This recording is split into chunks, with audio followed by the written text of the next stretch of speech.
Hey everyone, hope everyone's well. It's our seventh podcast in the series. Check them out if you want! Exclamation mark podcasts. Um, Today we've got some awesome guests. We're going to have a discussion on mental health and the mental game in general. Hopefully, give some methods you can help deal with some issues from a pro level to a streamer's level to just general life, mental health issues, and seeing as the Mental Health Awareness Week, it seems like a perfect opportunity. I'm Pete. I'm one of the owners of Endpoint, and we've got a great cast today. Let's start with Ice. Do you want to introduce yourself? Yeah, of course. Hi, I'm icetronixa. Most people call me Ice. I'm a full-time streamer on Twitch, and I do a lot of variety. And I'm really excited to be here talking about mental health. Ben? Yeah. Hi, my name's Ben. I'm a professional poker player and a psychotherapist as well.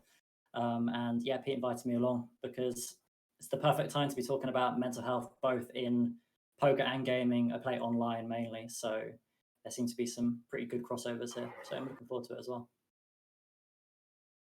Hi, I'm Eclipse. I'm the Rocket League coach for Endpoint's RLCS team, and there's a lot of mentality stuff in Rocket League. If you're familiar with Rocket League, you'll know all about like player mentalities is a massive thing. So it's a cool thing to look at today, and well, as cool as things like this can get. But look forward Very to it. cool. Yeah, we'll be talking about a bunch of topics, and then we'll probably do a Q&A to open up to the chat afterwards. We've got great people to ask anything. So for people that don't know Ben, I mean, if you know Endpoint, you know Ice and Eclipse. Ben, I've known since the age of 4. We learned poker together, and it's one of my best mates. It seemed like the perfect opportunity to get him on and give some really good advice. Yeah, so okay, let's start with some issues that streamers and pro players face, I guess. So I mean, Ice, let's start with you. I mean, what would you say the main issues you face in terms of being public facing, I guess, and or mental health issues with streamers, I guess, in general? There's a few things actually, but if I were to start somewhere, it would probably be that some people think that streamers are therapists, and I get a lot of people trying to message me because I am very open about like my mental health and my depression that I've had and sometimes still have, things like that, and people relate to it because it's not talked about that much online, and people do enjoy relating to other people, but at the same time, there's a fine balance where you like chatting with your community, where it also gets to the point where people might put too much on you, thinking that you're gonna like be the therapist in a way, but obviously we're not qualified to take that on. So that can be a challenge to find that balance and try to give advice, but still, making sure that they know that you're just a friendly person, but you don't really have any training in helping people with these issues. So that's definitely a big one for me that I get a lot, actually. Yeah, and that's actually why I wanted to get Ben on because like I've done a lot of work on the mental game as well, and with poker, and I'm sure you guys have worked hard on it as well from your standpoints. But actually, really, we're going to give some probably solid advice, but could be very incorrect, and I don't want the advice to be incorrect today, which is why I've got someone who's actually qualified for that. But yeah, I mean, internet trolls are probably a big part of that as well. I'm assuming. Yeah, definitely. I think my mentality has changed a lot, and I've grown as a person since I first started 4 years ago. When I first started, obviously trolls are gonna come. I think one of my first internet trolls, really got to me. You're ugly, you're fat, you're boring, all that kind of thing, and you just like you take it in at first, and you think, oh, maybe I am all those things, but then after streaming for a few years, I would just kind of learn to brush it off a little bit more, grown like a thicker skin. But if you have a bad day, if you're going through something in life and someone comes in and say all these things, of course it can affect like how you feel when you're streaming and when you're putting yourself out there on the internet. It can definitely take a toll on you sometimes, depending on what people say, especially as a female playing games. I get a lot of harassment for, go back to the kitchen woman, that kind of mentality, like you have nothing to do with games. And for me personally, I don't understand why we need to differentiate between male and female in the gaming industry anyway, because we're all gamers, we like playing games, and yeah, it can be a lot of like verbal abuse and things like that as well. Yeah, yeah, oh, of course. Eclipse, like I mean, from a pro side of things, how you see it. I mean, from Endpoint, we get we get death threats all the time if we lose a game. Betters, it's awful. I mean, we got like every game we lose, pretty much. It's on HLTV, which is the biggest Counter-Strike website. We get death threats on her for our family, cancel, this kind of awful stuff. For betters mainly, but I'm guessing betting's not quite as big a thing in Rocket League. I'm sure. It's started to appear. It's definitely started to appear. I think like people like Bet365 and stuff are starting to do it, but while we don't quite have that level in the community yet, we've got quite a lot of young kids, so there's a lot of immaturity. Like, Vert being the youngest player in European RLCS, for example, at the age of 16, and then you have it doesn't really go past like the 22-year mark, so everyone's still a bit young, everyone's still a bit maturing. So like you definitely do have a lot of immature people just going at others because they don't quite understand the consequences, they don't understand this, that, and the other. But like the mental game is definitely a massive thing. Like I'm after our promotion playoff game against Solari, I'm sure most people, if any of you follow Rocket League that are watching, like you would have seen that Verber on Twitter that he felt like super down, he wasn't confident, he wasn't this, and it all came down to effectively we as a team, we all sat there and we talked about it, and as soon as we like got him focused again, give him his confidence to go and do what he wanted to do, we came out in our second game in that tournament as a completely different team.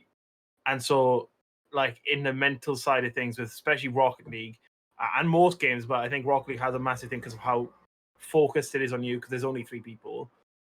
When your mentality is even a little bit off, you get a bit frustrated with a teammate, you do this, that, and the other, and it just has a ripple effect on the team. So it is a massive part of like professional play, and like it is such a hard one to deal with, especially when you have like Vert, for example.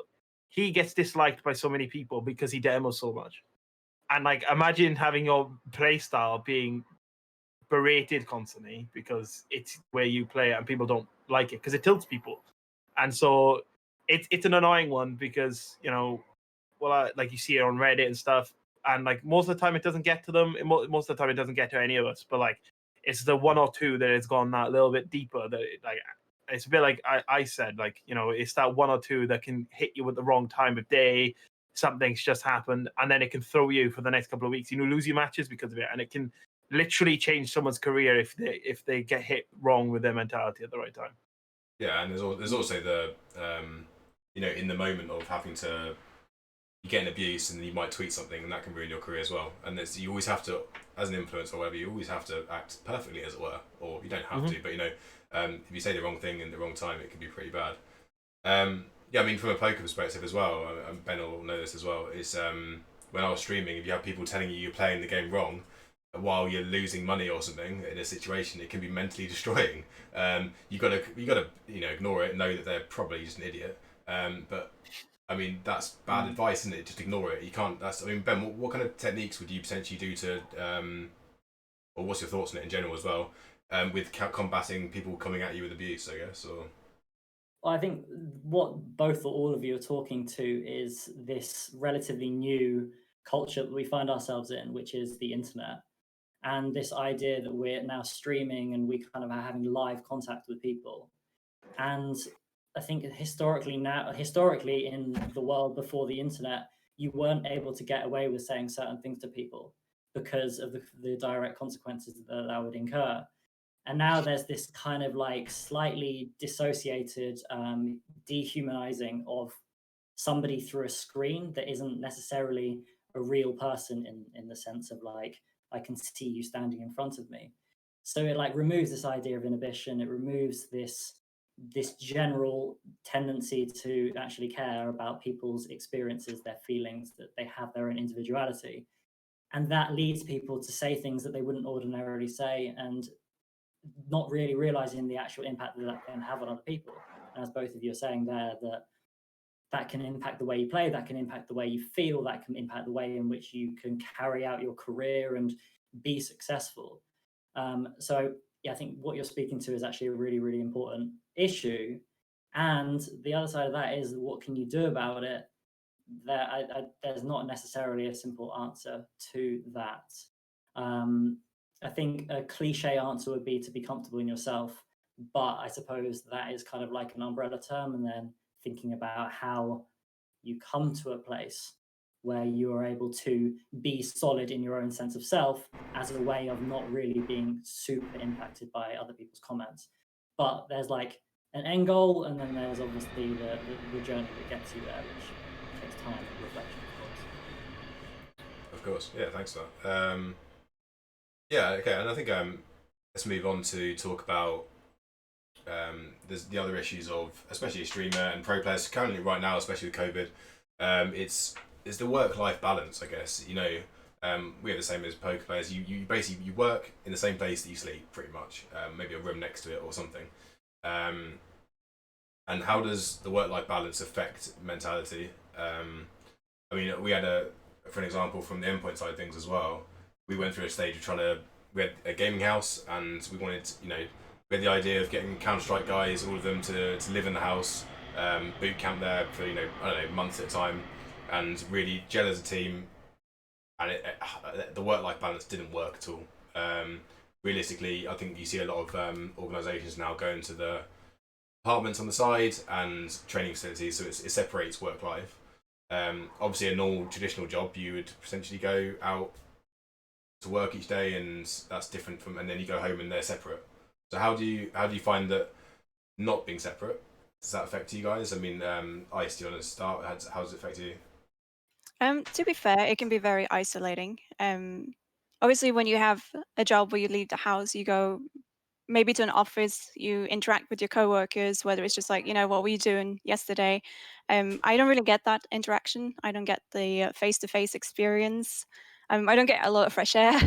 It can actually be difficult to remind yourself to get out of the house, and especially during these times, that's not really an option other than your daily exercise and things like that. So, for me, I'm in complete honesty struggling right now because I'm so isolated from absolutely everything, and I am an introvert to begin with, so I'm not usually the most social person to start with, but I've noticed now that I'm definitely not getting enough socializing, for instance, and it can be hard to like give yourself a schedule or remind yourself that you need to work, even though it's like my PC is like my hobby and my job at the same time, and to actually like remind yourself that it can't all just be fun, but you also have to make the time to work, and separate that can be difficult as well. But I think one of the biggest things is definitely the isolation part, and you don't really get much human interaction at all, and it can get a bit lonely, to be honest.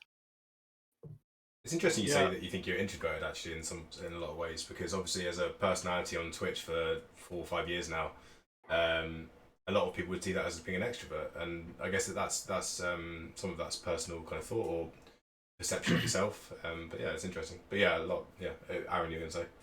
Yeah, well, in the extrovert introvert thing, I think like it's easier to be introverted and stream because it's the same as what Ben said earlier. You don't have that face to face where it has the issue of being like, oh, if I say something, I could affect. When you have 2,000 people watching you, you're probably going to annoy someone with something you say, but you're never having that repercussion of saying it to someone and then I'm actually physically being annoyed at you in person. And so so it allows a lot more. Like I can't say I'm extroverted either, really. Like I'm probably introverted. I never like I go out and I socialize and stuff like everyone does, but like it definitely you notice the effect when you have been told you've got to stay in your house for three months, and you're like, okay, I actually went out a lot more than I thought I did. Do you know what I mean? I actually went and done a lot more. But the work-life balance, especially for like pro players and myself, like I'm like the boys have to play the game an obscene amount of time across 2 weeks. Do you know what I mean? To keep to that same standard. And it's trying to find when you're playing the game for fun or when you're playing the game for work. And like it's the same for me. When I go on my PC, as I said, it's both my hobby, so I play games in here all the time, and it's also my job now. So coming on here, sometimes, I come on and I'm like, okay, I'm gonna have a bit of fun today, play some Assassin's Creed or something. But then someone messages me on Discord, and I'm suddenly working, even though I'm not supposed to be. And I think it becomes very difficult when you're doing these different things, especially when your hobby is where your job is. It's great for like happiness doing your job, but like I think you start getting doing a lot more hours, I'd say, working than most people ever would in their lives, because you're there constantly doing it, and you're like, oh, okay. Yeah, Ben, what's your thoughts on it? I mean, obviously, you lock yourself in a room a lot of times for surviving. Yeah, it's interesting because, like, at the moment, I feel like I'm wearing two hats: the kind of psychotherapy and the poker player. And I feel like you guys are talking. You're explaining enough of the poker side of my experience that I don't feel I need to actually kind of bring that in too much, because everything you're saying is very similar. But I would say that there's a couple of things. The routine is obviously one thing, and then routine's obviously a very difficult thing to carry out if you physically do not have the energy or the motivation to do that thing that you decided you were going to do between 1 p.m. and 2 p.m. But I think having a bit of self-compassion around the fact that we're in very, very difficult and trying times. I got the sense that you were talking about it was more difficult now than it was before. Was that kind of what you were saying? Or is it at the moment? Yeah, a little bit. I think it's like you're being told you're not allowed to, and it just takes the option completely away. Like, if I'm one day feeling like, you know what, I actually could do with it just a day to just like meet someone, go out for a meal, or, you know, go for a walk or something, but you can't really do that. So in that sense, yeah. Yeah, because you still get like I still go for a walk or a run pretty much every day, but it's not the same as going down to your local, I'm gonna say, city. Yeah. For me, because I live in rural areas, so going to my local city, meeting up with a couple of mates, or just a mate, having a meal with them, going walking around, chilling. Do you know what I mean? Or just going to someone's house and just having a chat. It's getting out of your environment, and I think it's not as big a deal for someone that has worked, say, like 9 to 5, like a teacher, for example. They go to work, they do all this stuff, they come home, they do some marking, so they're used to doing a bit in the house, but like they don't necessarily have as much of an effect as our way of getting away from our job is by leaving the house. So now that we're sat in the house, even when we're bored, we want to go on our computers and go and play a game, and then we end up working anyway, even though we were trying to give ourselves a break. And so it's like, especially with like the pro players as well, we stream and we play the game, like practice and stuff. So we've got like, we do a lot in like some days, so we always have to schedule our streams and stuff to be apart from each other and things. Otherwise we'd be pretty much working 12 hours every day, and it would be it's just not healthy for anyone, that is it really? So I think there's almost a bit of an irony in what you're saying, is that you're saying that your players need to be playing loads, and then in their downtime they need to be playing loads as well. This reminds me of the comments where people say like, oh, I'm going to sleep when I'm dead, or like sleep is a waste of time, when in actuality the more you sleep, the more productive you are when you're awake. So there's almost like kind of an attitude that if your players are playing super long hours and that's part of what they should do, that feels a bit like a contextual like bind in some kind of way, like that's what people are expected to do, is play many hours, then that invariably will lead to weaker performance in the long run, as opposed to continued development and growth. I mean, I'm just kind of well, no, I totally agree. There is certainly an amount of hours. The way I do it with the boys, it's not the same. I don't know about every other RLCS coach because I'm not them. The way I do it is I make sure they play X amount every fortnight. Anything they play over that then is up to them. Because I personally feel if they play that amount, while it's not like a massive amount in the grand scheme of things, it's definitely enough to keep them at their level, keep them constantly prepped for when we do scrims, when we do this, that, and the other. And after that, it's their choice. Generally speaking, there's like I'd say if you get upwards to about 80, 90 hours in a fortnight's period, that is a good area. Like, that's not the amount I asked them to do, like, you know, because they've got school and stuff, especially with Wave and Vert. They're still young, so I'm not going to ever expect them to do effectively more than a full-time job on top of full-time education. But like, it is definitely something you see. And then there's some players that have got 140 hours in a fortnight, and that I personally think is just not that happening with us. Is if we have tournament after tournament where we're constantly having to do a lot of scrims to keep up with the readiness for the next tournament, but that can burn someone out. So it's I think it's a as you very say, I think people get the wrong impression. They think that they want to make it as the world champion and be the best at the game, so they think they have to put in 200 hours a week to do that kind of thing, which is just not true. Yeah, and it would. Yeah, but the problem with that is, of course, for you, so who's someone who's been gaming for many years and who's in the position you are, you're able to have that foresight. Like if I'm to imagine back to when we were learning poker when we were 16, 17 years old, we were 18, man, 18. Yeah. I was I'm gonna talking about home say, games. wink, I'm talking about home games. You forget us editing our provisional licenses to get onto poker sites, Pete. You. But like I think that more so now is that younger gamers are like expected, as well as poker players, to play many more hours than their brain probably should be playing and is capable of playing.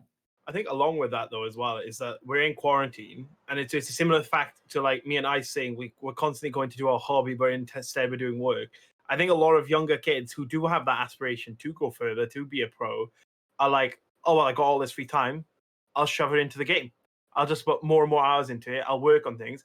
And while you get the initial benefits after maybe the first 2 weeks where you're still quite well rested, and then you get into these bad sleep schedules. Because I had it when I was in uni. I was doing all-nighters, I was doing this, I was doing that. It's just not good. Like, it felt like I was doing loads, but realistically, in the time that I was spending doing an all-nighter, I was doing a lot less than I would have if I had just spent 4 hours after a good night's sleep, which, you know, not everyone can get good night's sleep for whatever reasons. You know, there's plenty of medical issues out there that cause people to only sleep 4 hours a night. But if that's what you're used to, your body can still be productive with it.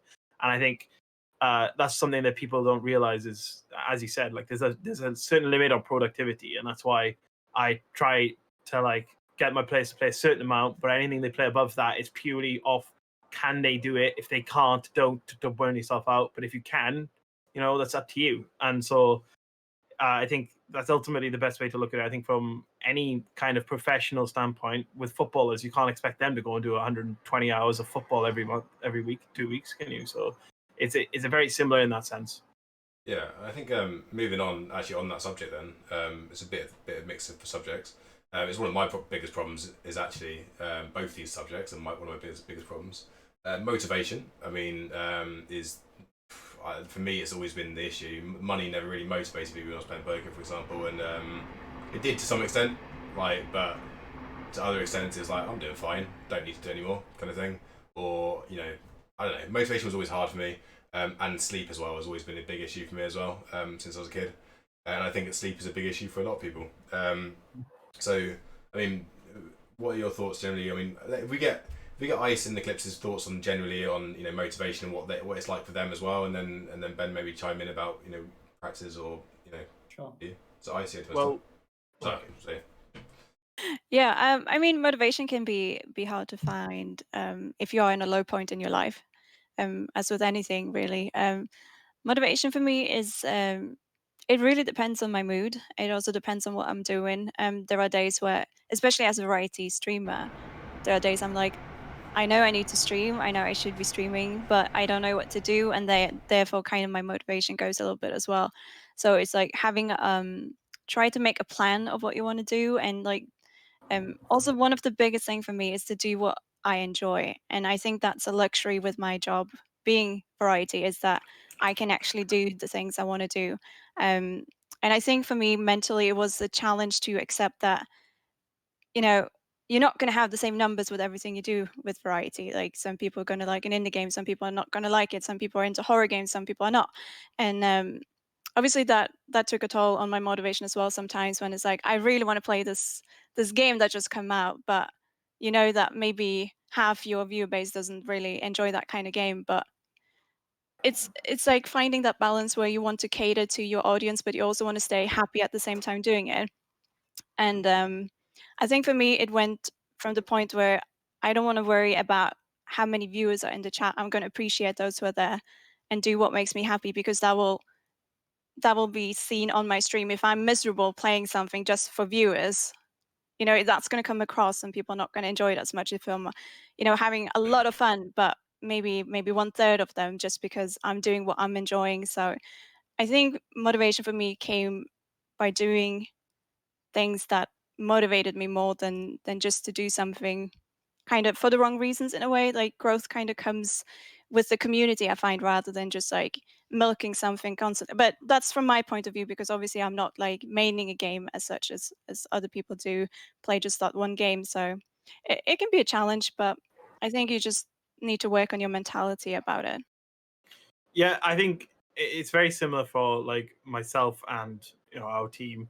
Like we all want to stream, we all love it, but like it's getting that motivation to do it, because ultimately we're playing the game that we play all the time on the stream. So it's like, so it shouldn't be that hard, right? But then it's the extra bit of trying to be entertaining and not just being there completely silent.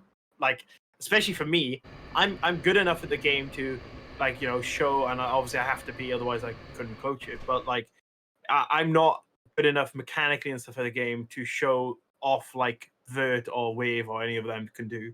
So for me, there's a lot big side of it. So it takes energy, and I think that's the same. Ice can probably say it as well. Like a lot of energy has got to be put into stuff like that. Same with coaching. I can't just be there half asleep going, "Oh yeah." So basically, you need to go in a straight line. It doesn't work. Do you know what I mean? So I think motivation is all about making sure you have you time yourself well. Like I find it, if I used to do it in the past where I would stream like every single day of the week because I was right in the mood for it. And then I would build up a bit of a viewership and stuff, doing all these different games because people were, oh, he's streaming quite a lot. And then all of a sudden I'd be streaming too much, and then I would lose motivation to do it. And so I just wouldn't do it anymore. And then I wasted all that progress. It's all about like, I think from my perspective, it's all about like staging yourself. You've got to give yourself like time slots. Like my schedule at the minute is Monday, Wednesdays, and Fridays. It gives me a day in between to chill. It gives me plenty of time then also to work and do anything for the team, everything like that.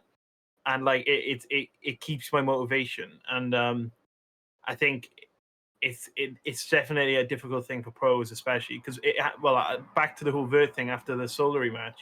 Like he had lost motivation then because he was like, well, we're losing, we're not doing as well as we were, and things like that. It's like it does make you go, oh, what's the point? Well, why am I doing it? Why am I putting 100 hours every 2 weeks into this if I'm not winning? But it was all because the philosophy was misplaced. He wasn't focusing in the right ways and stuff. So it like you've got to make sure with your motivation that it's geared towards the right thing. If you use motivation wrong, it's just not going to be helpful. But if you set it up properly, I think it works quite well. So it's hard to get motivation. You've just got to find something you enjoy, and it generally comes as long as you don't burn yourself out pretty much. Yeah, I think that when I think of the word motivation, I like a good synonym of that is actually discipline. And like as gamers, both poker and video games, we are gamers and we're not forced into being disciplined. I think that our industries really attract those people who, I mean, I'm going to generalize massively, and I don't actually know about the gaming community as much as I do the poker community, but like people who tended to drop out of school, people who wanted to kind of be a bit more rebellious, people who kind of wanted to make it on their own and not have to answer to anyone, could kind of give their own hours, could make their own money in their own possible way. And I think that attitude naturally puts forward a lack of discipline. And I am speaking very generally, I don't know if you guys agree or anything to that extent. I'd say it's like half and half of gaming. Like you definitely have that side of it, but there's also the like a massive part of gaming is in like the university scene and stuff, which is obviously it's very academic, and like there's massive like esports sides and things like that in uni. So I think it's very 50-50 with gaming. I think it's probably more. There are a lot of gamers with really good jobs. Actually, it's quite a wealthy place to be. A lot of people, for example, for marketing in this industry, like it because it's a young demographic and they generally have quite a lot of disposable income as a general, gamers. Well, I suppose in poker world, particularly that. But then my next point was kind of going to be around, similar to what you were saying earlier, Eclipse, about how many hours people need to put into gaming, is that so much of our day, so much of our time gets consumed by one thing, and by one variety of thinking. So that's gaming or playing poker. And I think motivation comes from finding other meanings in life that give us reason to be motivated and disciplined. Because if we only have one thing that we're working towards at one given time, it's very hard to keep motivating yourself because you need to have goals and you need to feel like you're achieving. And I think that if we kind of go through this route of feeling unmotivated, I think that's usually a bit of a telltale sign that we're moving towards burnout. We're moving towards a point in which we're plateauing and we're not growing. We're just kind of just staying at this kind of level plane, which is okay, but it's not great. The growth is where like vitality in life is, not from being stagnant. So if you think someone's burning out, what would your advice be to them for? Well, I would say that before you burn out, it's about kind of having the right attitude. And I think that for me, it's like I heard both of you use this term and Pete as well, that I've worked on my mental game and I've worked on my mentality. And I kind of pose this question of like, what does that actually mean? What does that mean in practical terms of working towards your mental game? Is that being more mindful? Is that being more present? Is that meditating? And if you want to be more mindful and more present, what steps are you taking towards those things? Because I think burnout, discipline, and motivation are all very, very closely linked, and something that everyone needs to be really close eye on. I think, especially when you're spending a lot of time at your computers. You go first, Ice.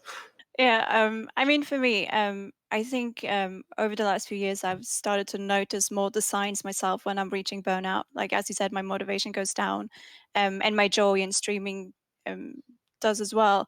And I think it's very transparent, because we are, we're putting ourselves so much out there. And if you're sitting there for like 6 to 8 hours or however many hours you're streaming, your energy is definitely going to reflect that you are feeling like you're burning out. And in the past, my fear of losing progress or losing consistency was bigger than my realization that I need to step back so that I can perform better. And I think that's something that I've grown with. And just recently, I said, lockdown is actually getting to me. I'm going to take a couple of days, just completely take social media away, go away from Twitch, and just like come back with a refreshed mind and try to notice those signs before you hit that wall. And it takes longer to recover, because if you really hit that burnout, it could be weeks, it could be months if you really, really hit the wall. Like, it's happened to me in the past, and I'm sure other people can also relate that if you work too hard and you don't give yourself any joy in your life with, taking a break, do something you enjoy, and get enough rest and things, it's, you're just going to take longer to come back. So it's like, take those couple of days or one day or a week or whatever you need instead of that longer option, I guess, for me.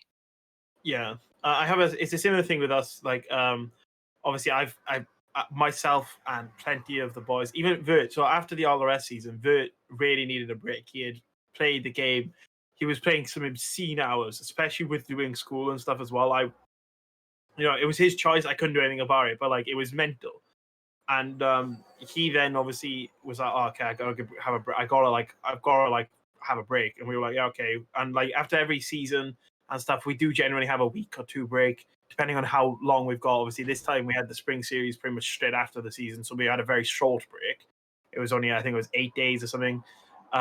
So like, sometimes there needs to be a bigger break, but we can't always provide that, especially with we've got to play in these bigger tournaments, because that's, we're one of the top teams in the world. It's a bit of a weird one if we just like, oh yeah, no, we're sitting out. And sometimes it may have to come down to that. Sometimes it will come down, like,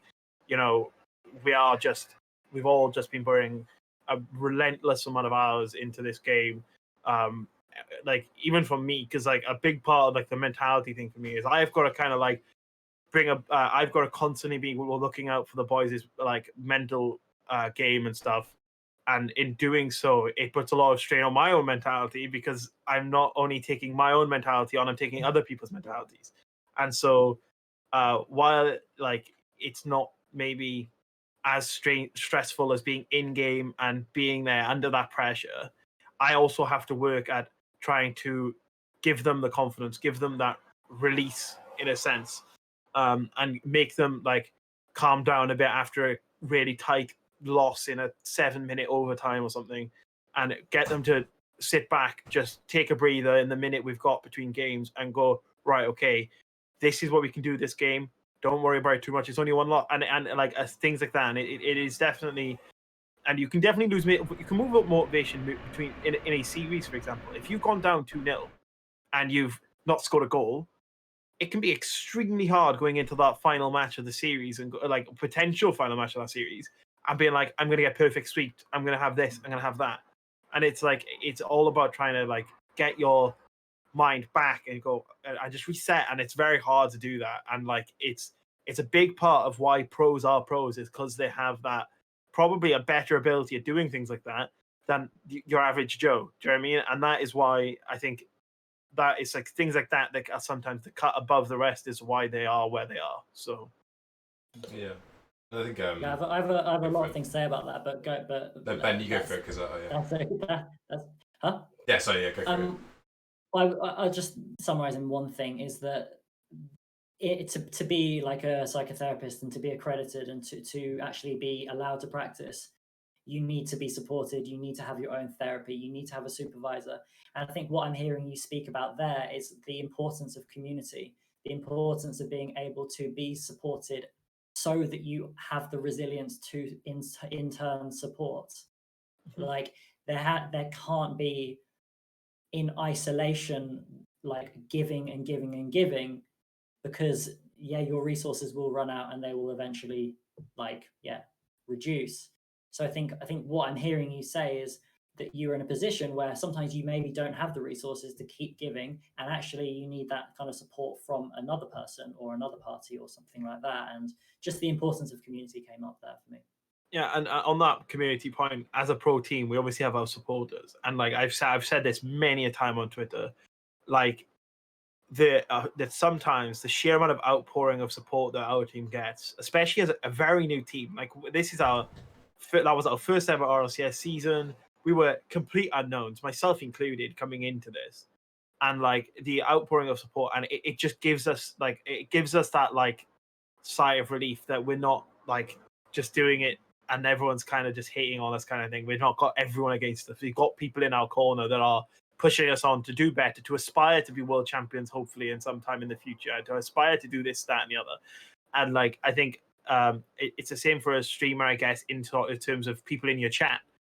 Like, it's so demotivating sometimes where you're streaming and there is nothing happening on your chat or anything. You have no one to talk, and like you're talking to in your brain, you're just thinking, oh well, I'm talking to no one. Like, what am I doing?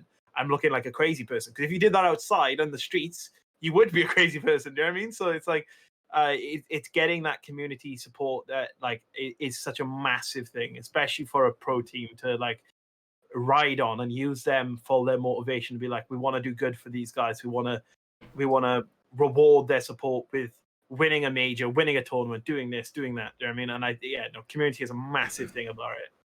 Hey, can I just quickly chime in on that?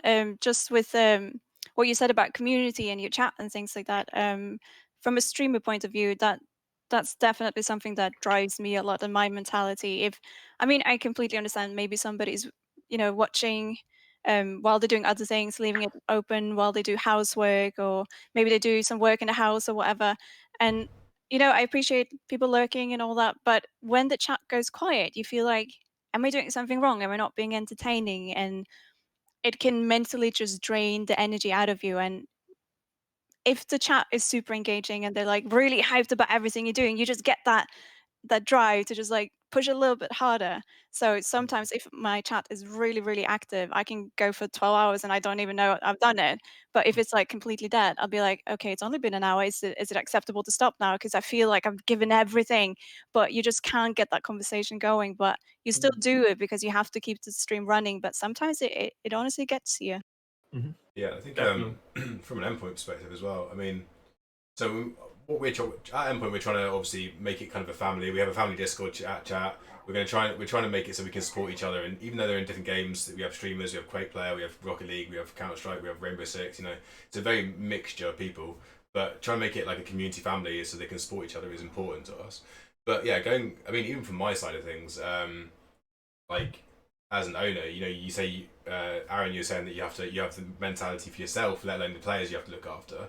Well, if you go up that stage, we have the mentality of you and the players. I've got to make sure that we can financially support you guys when we need to. Each month we've got to pay your salary, for example, or whatever. Or we have to make sure we find their sponsors. And the pressure of that's quite a lot. And yeah, I mean that's from our side of things. In terms of community and people supporting you, 100%. It's honestly, if anyone's replied to an endpoint tweet with support or anyway, honestly, I know who you are. That's the kind of thing which is really great. And I was sitting in a chat watching a Counter Strike game yesterday, and I had some random guy message me saying, "Keep up what you're doing. You're doing unbelievable things for UK sports, so please keep doing it," kind of thing. And that for me was just like that's the motivation I need, and that community from other people coming into you doesn't matter if I don't know you. Honestly, it's just it means the world. So, and that's the same for streamers, or for pro players. Going to Ice's chat and you support her, even if you're just typing, even if it's not much to say, she'll appreciate it, and the support will be great. But yeah, Well, no. In that sense, like I see it, like obviously I'm not paying attention to the chat when we're playing or whatever, but I do sometimes, like in the corner of my eye, see like an endpoint person that I know is in the chat, and they're like, "Yeah, let's go." And it's like I watch the endpoint CS team as much as I can, obviously, and the timing is not always right, but like if I can, I will try and watch them, and then I'll see like organized a streamer or another streamer, or one of our content creators, or another pro or Vert or someone like that will all be in the chat. Like even Meta, I don't know how many times that like Meta's new, and he he's just new, and like even he like sometimes the CS will be on, well, oh yeah, I'm watching Empire. And he's oh yeah, send me a link and he'll watch it with me and something like that. And ultimately he doesn't even know them. Do you know what I mean? Like he's not even spoken to them yet. Do you know what I mean? And he's still already in, and I think that is something that I think if all orgs could do it, like there's some orgs that have the big players that have those egos that but like it's not everyone. And I think if that community feel of just within the org, let alone your your community that follow and support you, it just makes such a difference, honestly. Yeah, I think that's just the point. If you're someone who's watching at home, or if you're someone who likes watching Counter Strike or Rocket League or whatever, or you like watching streamers, if you like their content or if you like what they're doing, just be supportive. Because honestly, you might feel like even if you've got no money to give a sub, you've got no money to do or buy a jersey or anything, doesn't matter. Just even that message, which is free to do, is much appreciated by anyone. But yeah, let's move on slightly because I think we're rambling. We could probably talk for ages, and we've got quite a few topics. Yeah, I mean, so moving on. This screams a streamer, but realistically, it's for anyone who's self-employed. If you're self-employed in chat, you'll feel the same probably. It's the uncertainty of income and how that has a toll on you. I mean, I've been self-employed for the last, what do you call it, self-employed for the last 12 years or something. I don't know. And I guess I always made this is the easy way of getting around it. If you have a bit of money saved up, is I always made sure that I had like a year's worth of if I didn't have a job, if I could do nothing, I could live off it for a year. I don't know. I mean, that's easier said than done because to get that money is very hard. But if you I mean, what's your thoughts on uncertainty of income? Obviously, with a streamer, it goes up and down. As a pro player, if not really seasonal, as a pro player, yeah, you'll be in a contract and that's kind of secure. But if you lose that contract, then you could be out of work for months, maybe longer. If your performance dips, you could cut from the team, and then you've got no income for God knows how long. Yeah, Ice, do you want to start that? Yeah, of course. I mean, for me, it's something I've always said is like I never even expected it to become a business to begin with. I just started to play games just for fun, but I got quite lucky quite early on to be able to do it full time, and to actually live off it. So I'm incredibly lucky like that. But there are months where you might not see any income, and you think, okay, it's a little bit dodgy, but you try to go another month, and then maybe that one you made enough for two. It's a roller coaster. It depends on season as well. Around Christmas, people might be a bit short because they're spending all the money on presents and food and things like that. Summer vacation, people might just go on holiday and things like that. So you obviously see like your income isn't going to be like a steady like I'm going to get X amount every month, and obviously the anxiety about not knowing what you're going to make is always there. But I try to do kind of what you said, always make sure that I have savings, to get by if a month is bad. And I guess my mentality about it has always been like always have a little bit of savings on the side. And if it comes to the point where, you know, enough months in a row you're not getting the income you need, then, you know, maybe I'll consider getting a part-time job on the side and then just try to balance it so that you know that you have some income. But yeah, I think I've just said from the beginning, like, if it comes to the point I can't pay my bills, then, you know, I will do something else. But yeah, it's a challenge not knowing what's going to come in and what goes out. But yeah, I would say if you are thinking about streaming, always make sure that you have an income that's steady or at least good enough that you can put aside for next month that could be potentially not so well for you. Yeah, I think in a similar vein with the pro scene in most esports, like as you said, Pete, we do have contracts and like we have much more security than I'd say most streamers do, unless you're like, you know, Tfue or something, where you're getting like 50,000 viewers and 50 subs a month. But like generally speaking, yeah, if we like, there's some contracts out there which, you know, some orgs, I'm not going to name any because, you know, it's a bit of a issue move, but like there's some orgs out there you hear about these horrendous contracts they do, and then if you like lose 2 or 3 games in a row, I've seen like someone told me a contract that like they got cut from the team if they lost a certain amount of games, and it was like, what? Name that organization now. No, I'm not going to do that. Yeah, but like, that's fine. like, but like Jeremy, and it's like there are some causes, but there's some pro players that need the money so badly that they can't sit there and negotiate and be like, actually, no, we want a good contract. And they have to sign these horrendous contracts for these, especially in the early days of esports, it's like more so than now. I think now it's not as bad.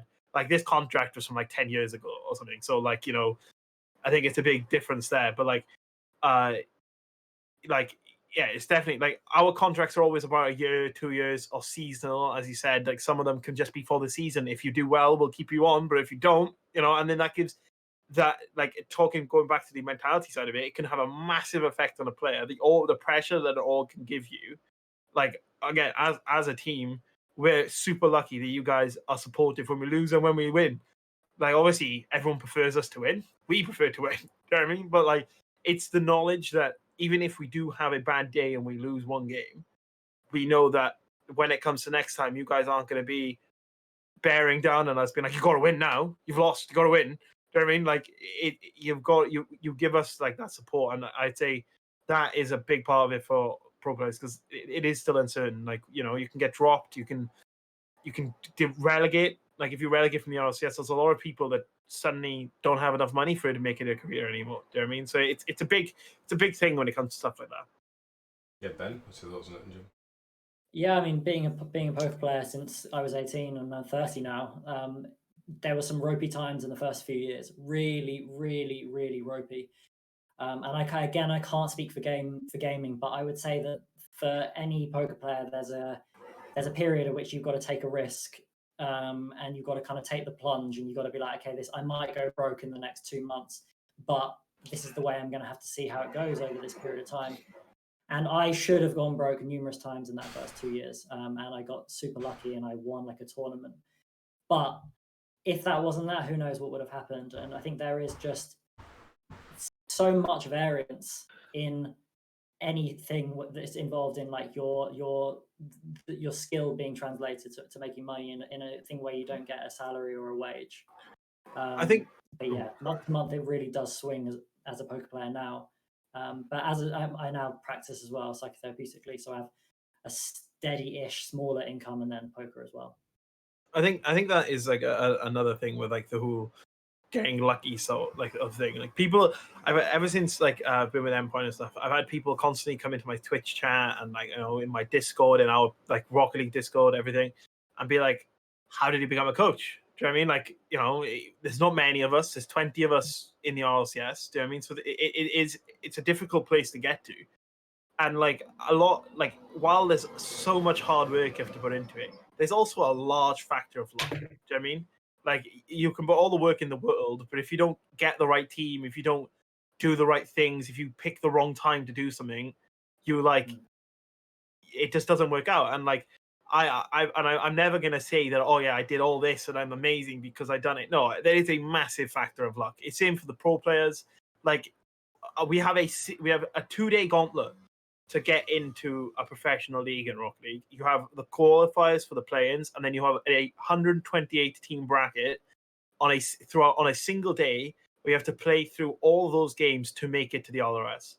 And we were one of those teams that were lucky enough to have a good day that day and make it.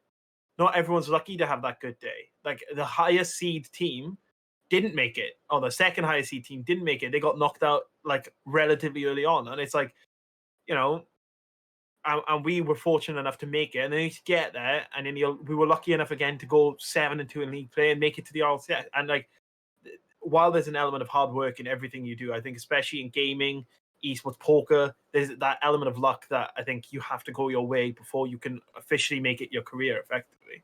I think people need to realise that yes, that I completely agree with that. There's an element of luck, and I think Ben, we had a great support group of friends that were all doing it together, and learning, which helped massively as well. And we weren't doing it by ourselves, should we say? Even though it's a one-person game, but yeah, and we're very lucky. But even though there is a certain element of luck to it, I still think people need to understand the element of what variance.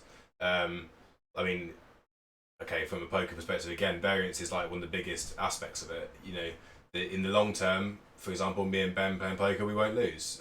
We'll be winning money, but in the short term, you can lose thousands a day. And I think people need to understand the variance of that as well. If you talk about RLRS, it's a shame that it's only like twice a year, but which is obviously a long period of time. But let's say it was every week, or there's competitions every week. If Rocket League brings out a much better schedule, people need to understand that, you know, for a couple of months they might not succeed, but then they might later. And it's just, let's say there's a 10% chance you're going to qualify. It might be the 10th one that you qualify, and it might be the first one. And people need to understand that that's the way it works, and they need to be able to, you know, manage for that as well. And I think, but yeah, no, I think that's fair enough. And I think it blows my mind. And people will probably, some people, if they are listening, they will know who I'm talking about probably, but we just don't realise them. But it blows my mind that people can come to us as a organisation, say, and you know, we did get a contract with them for, you know, professional player, and then as soon as your contract's done, they say to us, oh, can you send me the money like early, please, like, you know, first of the month instead of at the end of the month. Because I'm running out of money, kind of thing. It's like, well, what if our conversation didn't go well, or if we didn't pick you up as a player? What the hell would you have done? And people need to pre-plan that way more. Because if you are completely broke, you haven't got a sport family, you need to get a job. Let's be completely honest about it. And until you can financially support yourself to do your dream of doing this or that or whatever. And I think that is still important. Although, yes, I agree. Ben said sometimes you have to take a jump, a leap of faith, and sort of, and just go for it. But I do think there's an aspect to both. Well, like for me, I've basically been working since I've been 16. Like whether it was just working with my father to get an extra bit of pocket change, do you know what I mean, or it was working at Tesco's down the road or something. Like I've always had like a savings of sorts, so that when I did take the leap to try and pursue my dream of esports with the boys, I did. Okay, coming towards the end of it, you know, before we got to the LRS and stuff, yeah, I was running a bit low on money. I still had something to support myself, and I was looking for a job, you know, at this time and the other.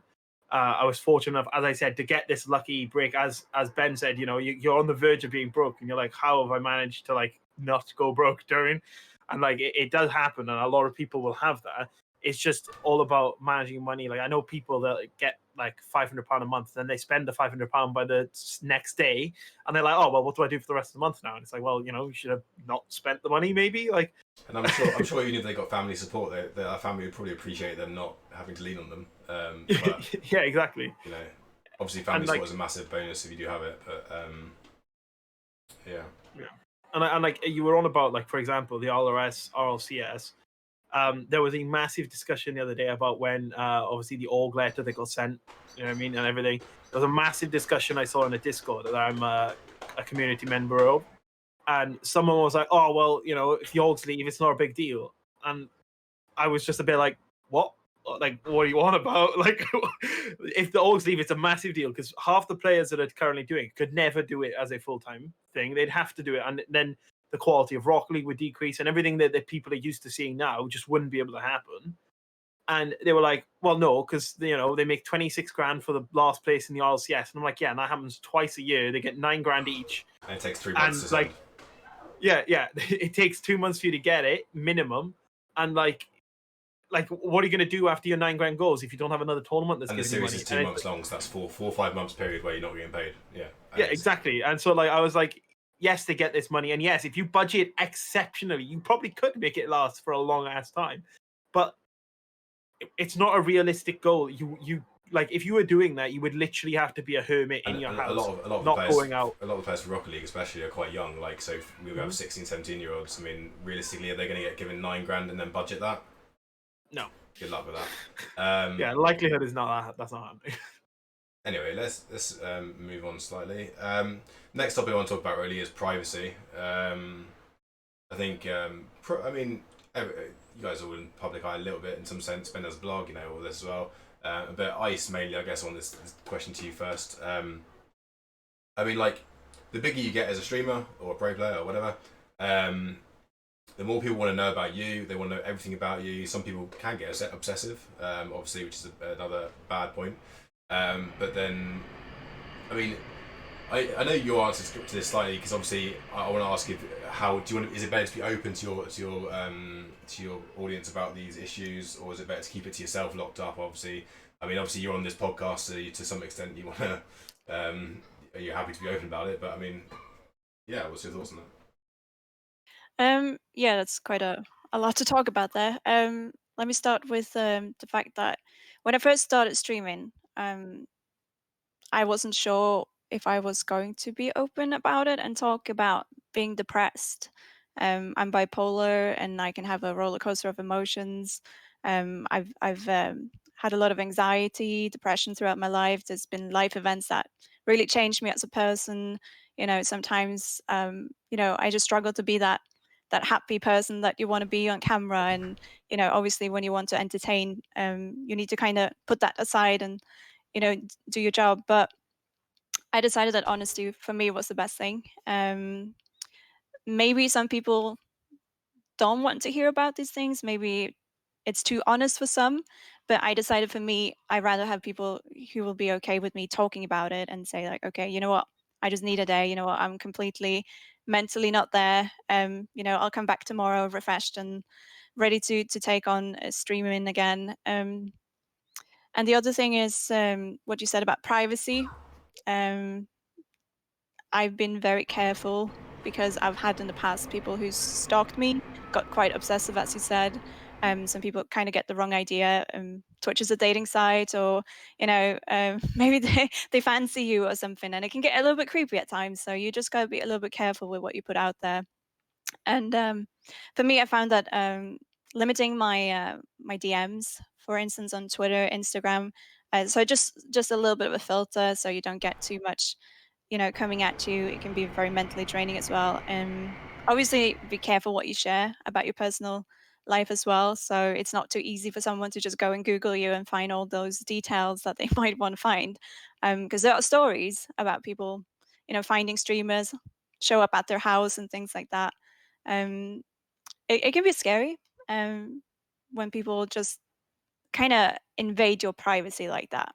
They want to know where you live, your name, and it got to a point where someone actually managed to get my phone number, and that was before I started streaming, mind you, but still, it was just through gaming. Someone just found it, and I think I had about 80 calls within like an hour or something. It just got a little bit creepy. Had to get the police involved. It was just getting a little bit obsessive. But yeah, it's definitely one thing that you need to be conscious about is what you share that isn't going to put your personal what's it called safety at risk. Yeah, that's the word I'm looking for.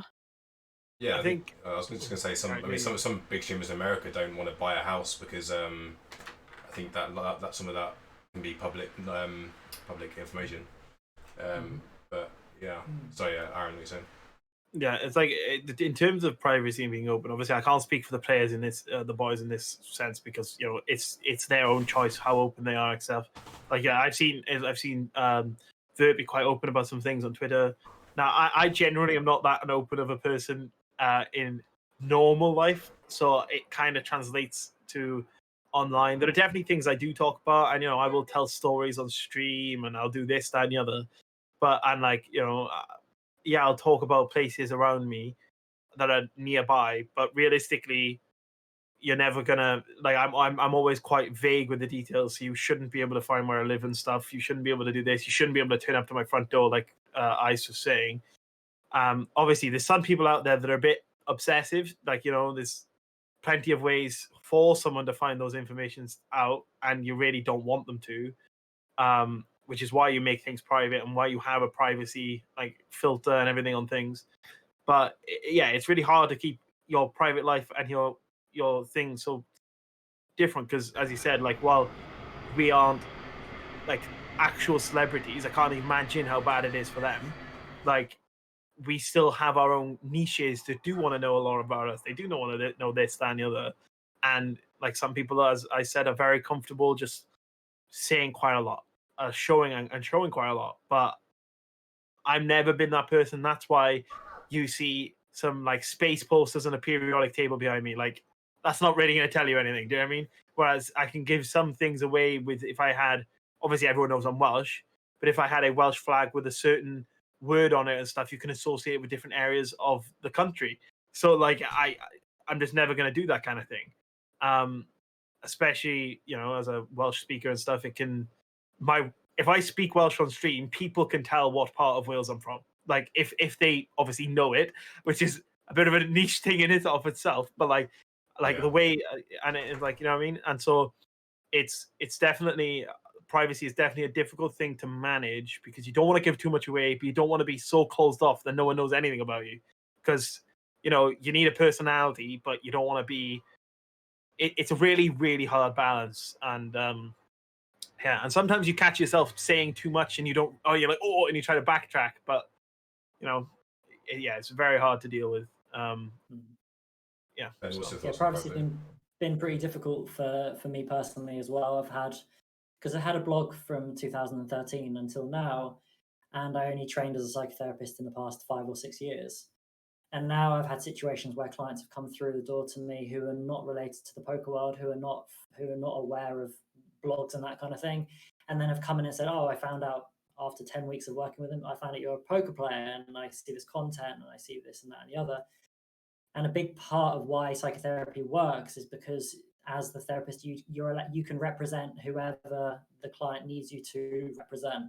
And when there is quite literal like evidence to pin to you, it makes the relation quite complicated potentially.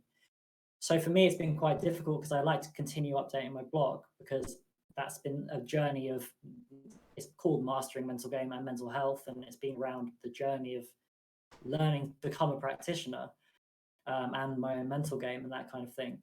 But now I kind of have to be a lot more careful with the kind of content that I put out, personal details like relationship status, friends, and that kind of thing. To Ice, what I want to say to you was, you were saying around that you have people who are either stalking you or who want more information from you, and you're saying that's not necessarily something you want to give. And I was just kind of noticing the strange dynamic you must find yourself in by deliberately choosing to put yourself out there into the public domain via video, via talking about your experiences. That, on the one hand, I hear what you're saying, that it's you want to choose how much you give, and that's like enough. But also, I wonder, how do you manage the fact that in a certain way you're eliciting people to ask those kind of questions, because you are so open? It must be a really difficult line to toe, I imagine. Yeah, I mean, I like to invite people to have a conversation about, especially like mental health and things. And it's, as I said at the beginning of the podcast as well, is finding that fine line where you're having a conversation with someone, and where they kind of start expecting you to be a therapist in some sort of way, because you're listening to them, and maybe some haven't experienced people listening to them in their life and what they're going through. So it comes to a point where I've actually had some quite pushy messages from people, bringing up quite heavy topics, and as Eclipse said as well, sometimes it's finding that balance where you're dealing with your own problems, but then suddenly you're taking on everyone else's at the same time. Yeah. So you need to find. I still haven't found the balance, completely honest, but I try as much as I can to open a discussion about the topics, but still keep my own health safe from taking on everyone's problems, but still Yeah. engaging that conversation and still being like, I get someone who says, it's okay not to be okay. And if you're having a bad day, I'll try to cheer you up with my stream, and, we'll have a laugh. But it's a very fine line, to be completely honest. I don't know how to handle it at times, but I do my best to be as safe as I can. Obviously, try to make sure that if people get to the point where I'm getting worried about them, reach out to a professional, or always making sure that they know that I'm not trained to deal with your problems, but there are resources you can find. There are helplines. There are obviously you can go to GP and get referrals and things like that. In my Discord, we do have a little support chat, but I've always put a disclaimer. We're not professionals. We'll give you somewhere you can share how you're feeling. If you want to say, what, oh, I got laid off work today, or I'm just having a really bad day, or I'm feeling ugly, or I don't feel loved, things like that. We'll listen, and we'll give you somewhere you can be yourself without being judged, and we're not going to be like, oh, you know, um, disregarding of how you feel, because everyone's entitled to how they feel. But it's Yeah. also making sure that they know at the same time that that is what it is. We're not there to provide one-on-one sessions and things like that, because some people might think that they can get more out of it than. I mean, we're entertainers. It's not our job. You know what I mean? I think that's what I was getting at specifically. This like dynamic of being you being transparent, but just because you're being transparent, that doesn't mean then you have to give everything, and that maybe is where other people don't really necessarily see it. It becomes like confusing. It must for everyone. I think the internet can make it confusing as well. It's not face to face interaction. You can't always, like Ice can't see their expressions. They can see yours a lot of the Yeah. time, but maybe not on Discord, for example. But that can be quite a bit of it for sure. And again, I think it is harder for you as well, because you're a variety streamer, for example. So realistically, the people you want in your stream are people to like you as a person, because it's not related to one game.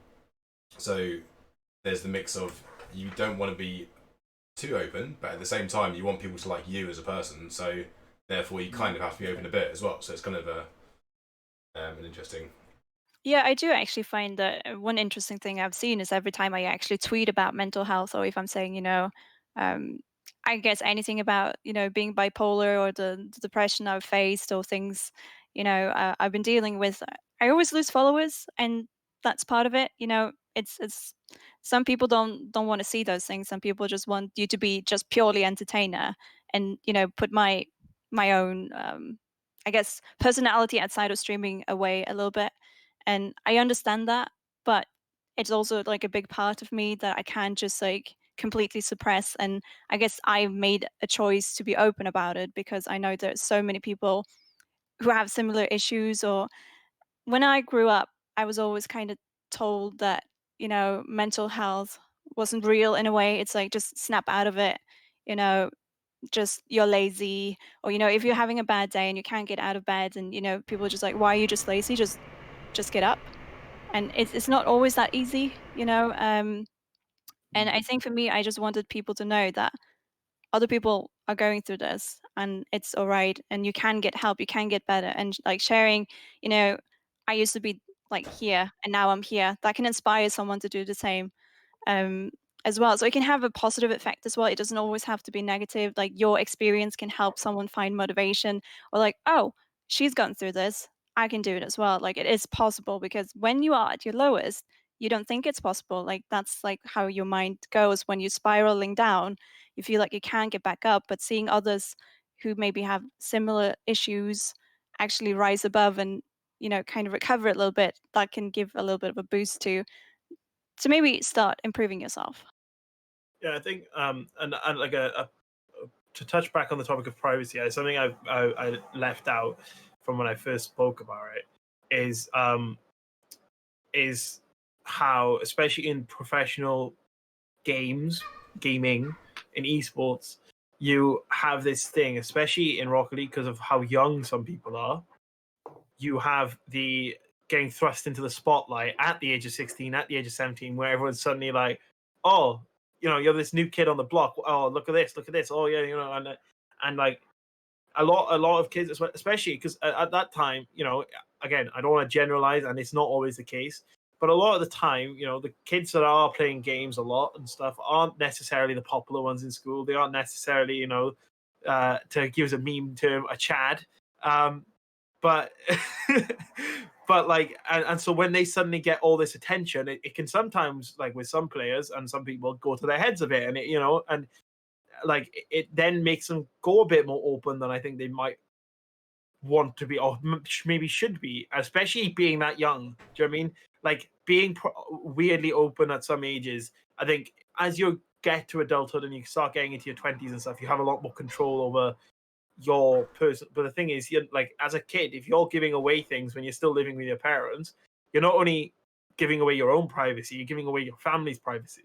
And I think that is a massive thing, that like younger people, just generally on the internet, need to know. Like I saw a video on Twitter the other day about a kid that said to someone, oh yeah, meet me at some random dude on the internet, oh yeah, meet me outside this specific Lidl for some whatever reason, whatever we're on about. But like, just even that one little detail saying, it was like a 13-year-old kid saying, oh, this Lidl. Well, now he knows that's the town you live in. Do you know what I mean? You can look up his name. You can look up his name and related to that town, and you'll find it on Google. Probably. Yeah, exactly. And like, it's like the internet is a dangerous place. It's a great place if you find the right place to go to, but it can be a dangerous place because there are weirdos. Like, it's the simplest way of saying it. And there are very many ways to find your location, find your things, this, that, and the other, as I said earlier. And so, like, you've got to be very careful about who you're talking to and what you're saying. And like, I think a massive issue with that in the professional esports scene is young players coming in, whether it be in CS, Dota, LoL, any of these things. They always have young prodigies, just like in football, that come through, and then you start doing this, and then they give too much away too early, and it's it can definitely be detrimental. Yeah. Cool. A little side note, when you were talking about your posters in the background, I noticed Ben's poster, and I'm a bit TOS, I'm half naked in Ben's poster thing behind me. Yeah. This is Pete right That's here. literally me right there. And then I'm in it a couple of times, I think, but yeah. It's some artwork we got commissioned as like a group of friends of us from like our trips to Vegas and stuff. It was good fun, but cool. So moving on, I think the next part I want to talk about, mainly Ben asking for like methods to help with this, I guess. Obviously it's a big thing in poker especially, but realistically it is exactly the same in streaming and pro play, is results orientation.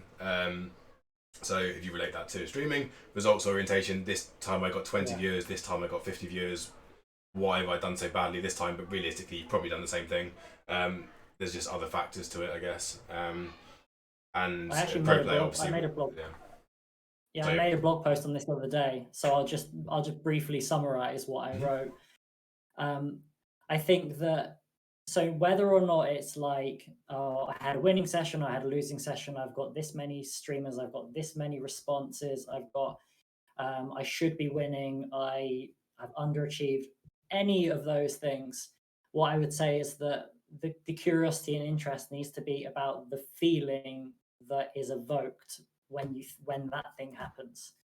So one of those, that might be frustration, anger, fear, it might even be elation. Like, I think mental game leaks are in equal measures about good feelings as they are bad feelings.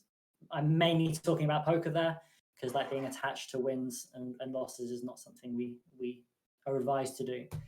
But then underneath those overarching feelings, there's like fear, vulnerability, fears of inadequacy, all of these really core, deep level feelings. And I think that the way in which, or the way I work with my mental game clients, is being really curious about the feeling beneath the feeling beneath the feeling.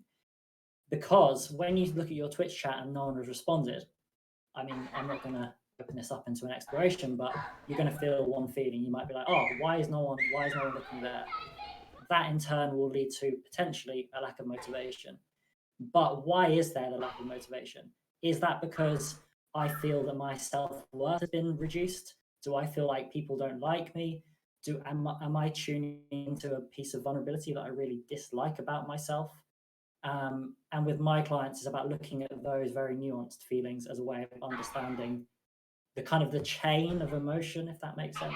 And the way we do that is through kind of like experiential work, tuning into the body, talking it out.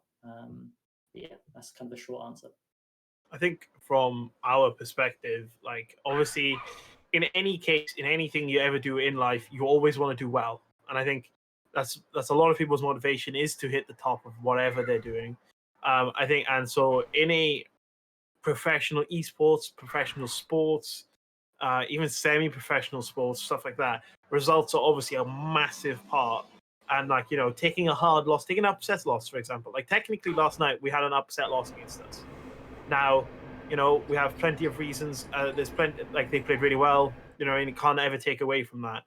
And you just gotta, like, in our perspective, we always just gotta step back, take a look at the loss, look at, right, were there major flaws or did we just get beaten? Do you know what I mean? Like, because there's a difference, isn't there? There's a difference between playing really well and a team just playing better, or there's you have made a bunch of mistakes. All right, okay, we can fix them. Do you know what I mean? We can fix them, and like it's and that's like when my job it comes in, and especially is that like we've got to sit back, look. If it is just we being outplayed, next time we won't let them outplay us. We'll deploy a different strategy. We'll deploy a different thing, and I'm sure there's like things links to that in poker, for example. Obviously, I don't know loads about poker. I watch it, but that's it. Like, you know, you hear the commentators talk about, oh, you know, they could have done this under the gun and stuff instead. And it's like, it's the same with Rocket League, you know. We could have put more aggression on. We could have maybe tuned down the demos a bit and focused more on defense. And like, it's small things like that we've got to like change during a match or during a tournament. That is what is so critical. And I think that is why like results are such a big thing for us, because yes, we want to do well, and yes, sometimes a loss can be very hard to take, especially when, you know, it can.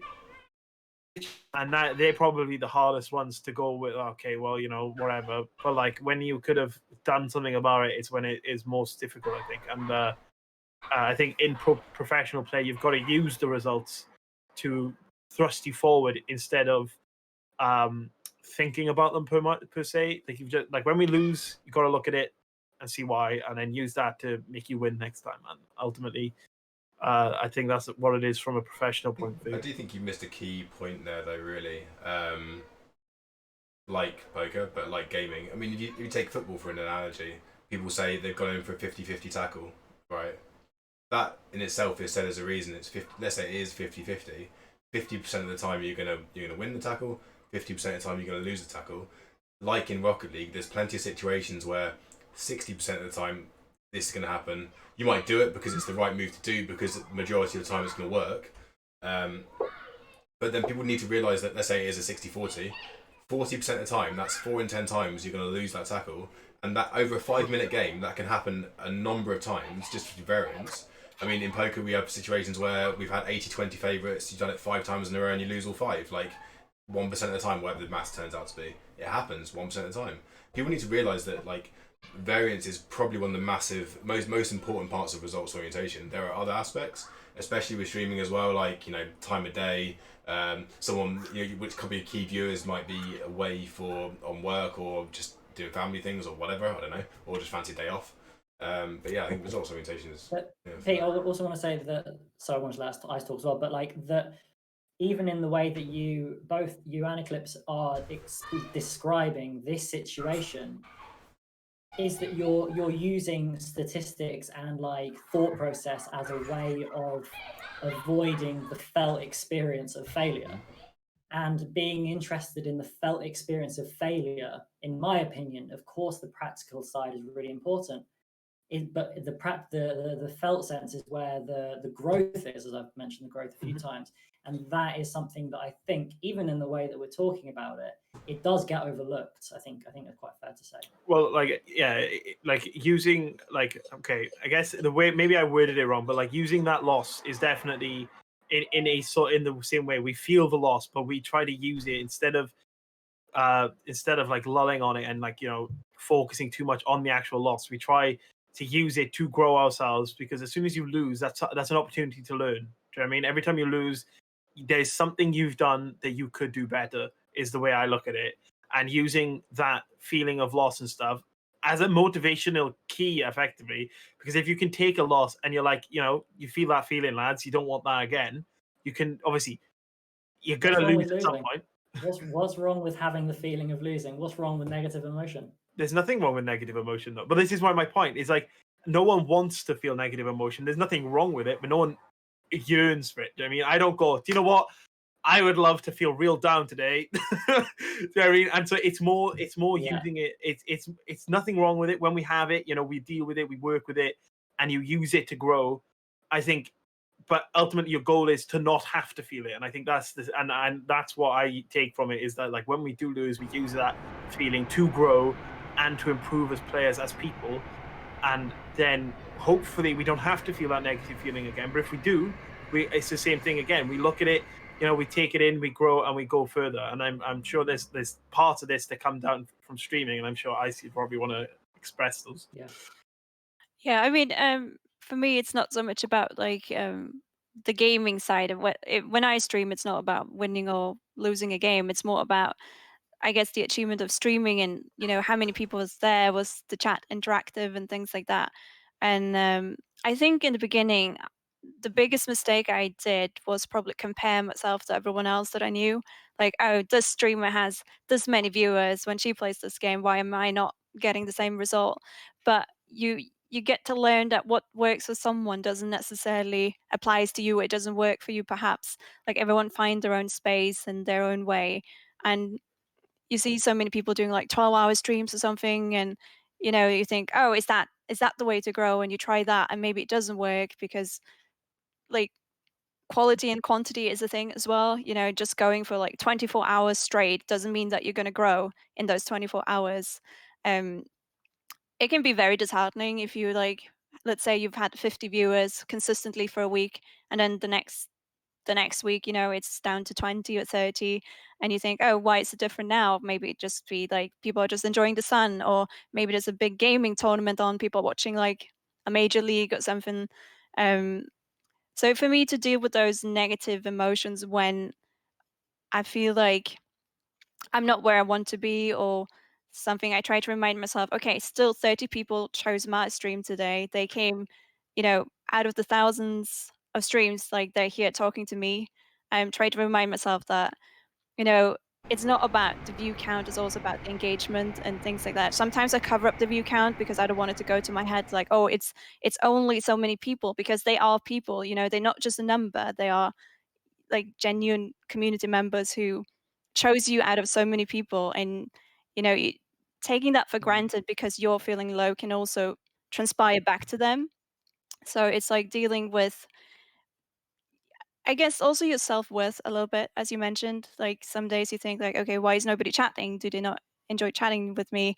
But maybe you saw that they were chatting in another stream, or you know, maybe it's just that game didn't sit with them. Maybe they're just enjoying something else at the moment. Um, it can definitely make you feel like go from 100 to 0 real quick if you sit there and people do maybe go a bit quiet or something. But I try to also use a little bit of like the logic and the statistics, as you said as well, to like overcome those, I guess, fears and emotions as well. To just be like, okay, maybe those were a reason for it. It was a bad day, or maybe it was just my performance could have been better. But yeah, it can definitely be a challenge to feel those feelings. Sometimes, you know, I've ended stream thinking, you know, I just can't pretend that I'm fine anymore. You know, just try again tomorrow when like my energy is renewed, and you know, maybe I've had a moment to think about why did it go this way. But yeah, sometimes you manage to push through it as well, and you might be able to put on an 8-hour stream with loads of energy, and then afterwards you're like, you know what, I was feeling really bad the whole time, and people are like, oh, I couldn't notice. So it's definitely a challenge to take on those emotions while like the camera is there. Sometimes I stream without a camera because sometimes I just want to relax and not feel like people are watching me for how I'm reacting to things or how I look. If I'm maybe having a bad day as well, that can also be an option. Mm. Yeah, okay, yeah, for sure. No, that's great. I think, and yeah, and I think me and Aaron are actually quite statistical based people as well. So we probably do go a lot to that. And Ben is very right that realistically, I mean, what's wrong with feeling bad in some situations and learning from that as well, or just what's the wrong with the negative emotions? There's nothing wrong with it. I mean, I hate negative emotions as much as the next person. Yeah, yeah, and I guess part of that is making sure you don't put those negative emotions on other people. But there's nothing wrong with them having them yourself. I don't think. Obviously, you want more positives than negatives, but Yeah. But people can't get too down if they do feel them for a couple of times, or I mean, if it's for always, I mean, yeah, you should seek help if you need to, or you should look at methods to cope with that. But yeah, I feel that there's nothing wrong with it, as Ben said. I think a lot of the time, if you have those kind of moments, it gives you an opportunity to reflect and grow, as was also mentioned earlier, which I think is great because if you never do anything wrong or if you never have those negative feelings, you're not going to grow as a person and learn from it, or better yourself to maybe avoid those situations or deal with them better if they do occur.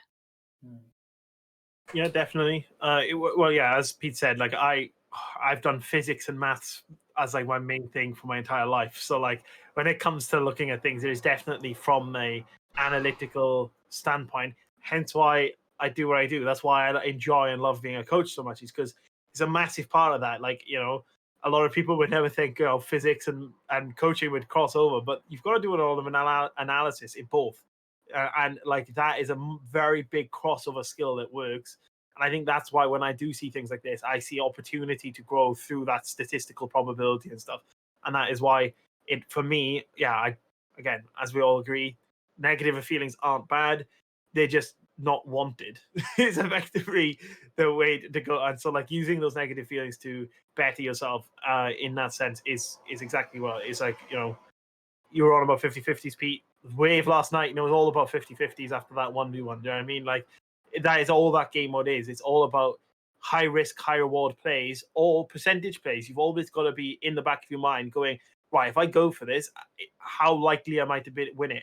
Is it 70% of the time, or is it 10% of the time? And if it's 10%, you may go, well, is that risk worth it in this kind of sense? And so, and that's a massive part of gaming. It's the same with CS. Do I peak? Do I not peak? Am I going to get a kill? If I get a kill, then it's a great peak. If I die, it's not a good peak. Do you know what I mean? So I think, yeah, like the statistics side of it is a massive thing for me, but obviously not everyone. And so you've always got to look at it from your logical perspective. Yeah, for sure. I think the last thing I want to talk about before you, I mean, if you've got any questions, get them in chat, guys. If not, don't worry. No worry to that. Ben, can you talk a bit about so tilt is generally for poker is a huge thing, obviously, but for gamers as well, and I'm sure in streamers' heads you get tilt for certain reasons. But for gaming especially as well, then for example, there's many different types of tilt. You have normal tilt, entitlement tilt, you have all that. If you talk about different types of tilt and maybe some methods for tilt and what's best practice to help potentially start eradicating some methods of tilt, because it really does affect your mindset in certain situations. Well, I think I've harped on enough about being in touch with the felt experience as a way of growing. So that is the method for sure with any kind of mental game leak. I think tilt can be categorized as any mental game leak. So I think that with tilt, there's a couple of things. Firstly, is that I think tilt is a really good way of exerting energy that's in the body, like emotional energy that in other aspects of our life we're not able to get out. So a good example of that is like if a poker player like loses a lot of hands, they might smash their mouse on the table. They might shout like, "Why is this so unfair?" I've seen people punch their monitors before. I'm sure that happens in the gaming world as well. Oh, that definitely happens. Yeah. And I think I really strongly believe that that tilt gives an outlet for getting rid of toxic energy within the body. And I don't necessarily believe that is always linked just only to the game you're playing, whether or not it's a video game or poker. I think that is emotion that's building up from other aspects of the life.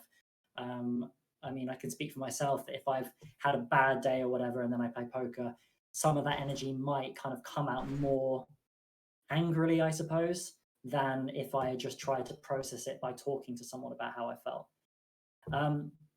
The other thing is that tilt comes out in different ways. So again, I'm going to use poker as an example, and actually I think a game as well would probably work.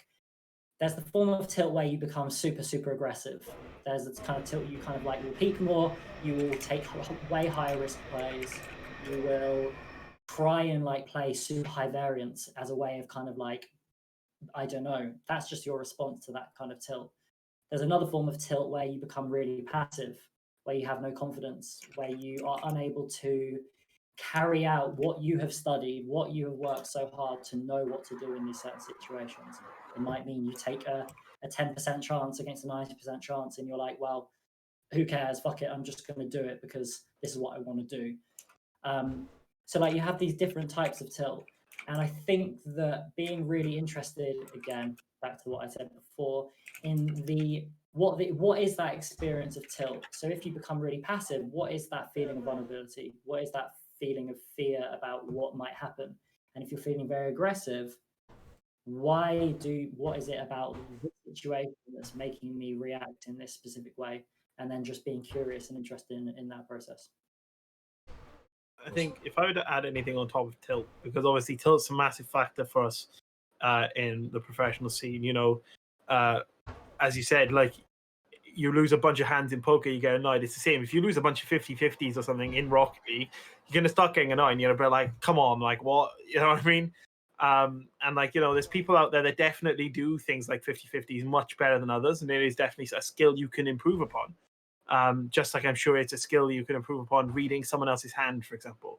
And I think a massive part of like dealing with tilt in our space is understanding what is the issue and just in between games discussing it quickly and being like, you know, and as like a teammate and a coach being benevolent to that issue and being like, yeah, you know what, don't worry about it, you know, we're going to lose 50-50s, but if you make up for it in this sense, like I don't know how many times I've seen Wave get angry at missing up a 50-50, but he scored like 3 goals in the same game, and I'm like, well, you've scored 3, so who cares about the 50s? Do you know what I mean? Like, you know, you've got it. Like it's all about like pushing that energy to somewhere else, as you said.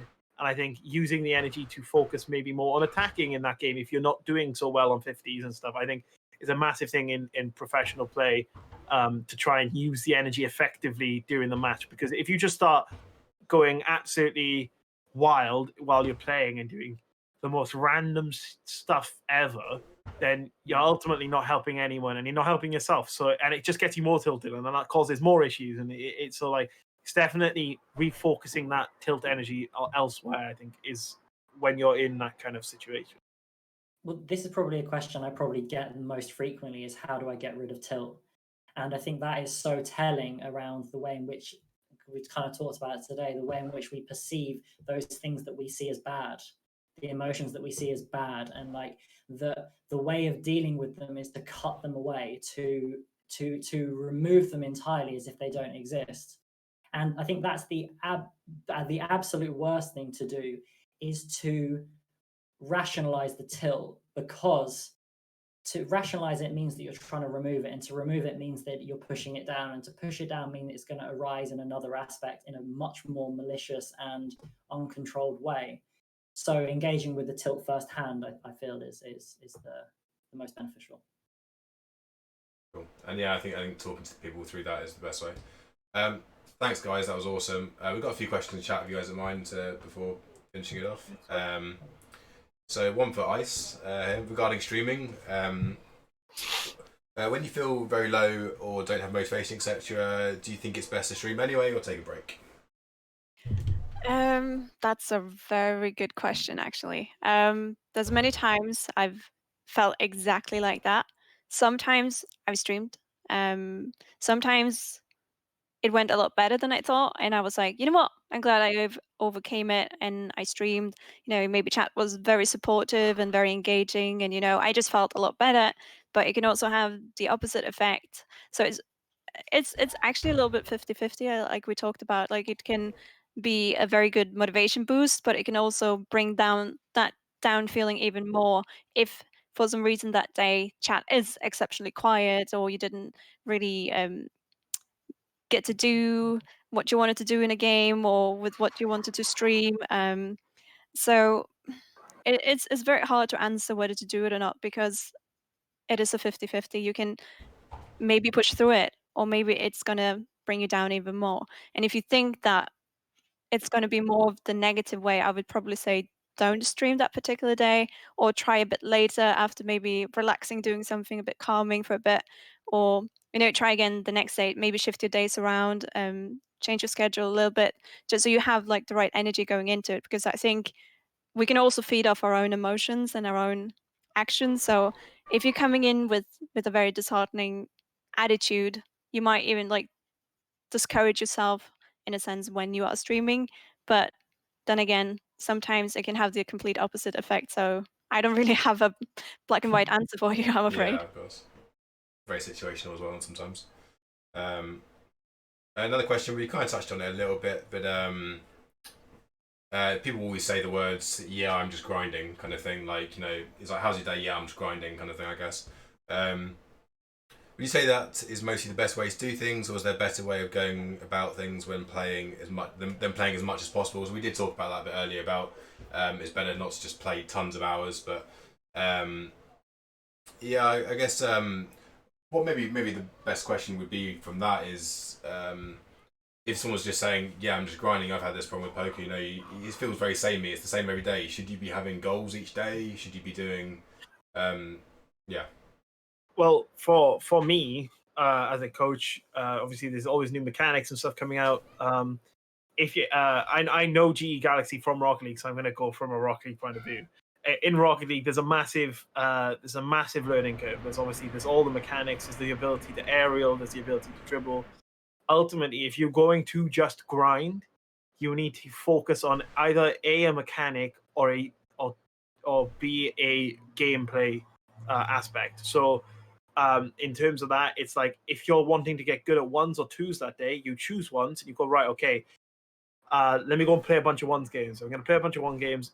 What's not working, what is working, and then self-reflect in that sense, and then work on it in your ones games. And you have to just expect, I'm going to lose some games while doing this, but ultimately you'll get you further.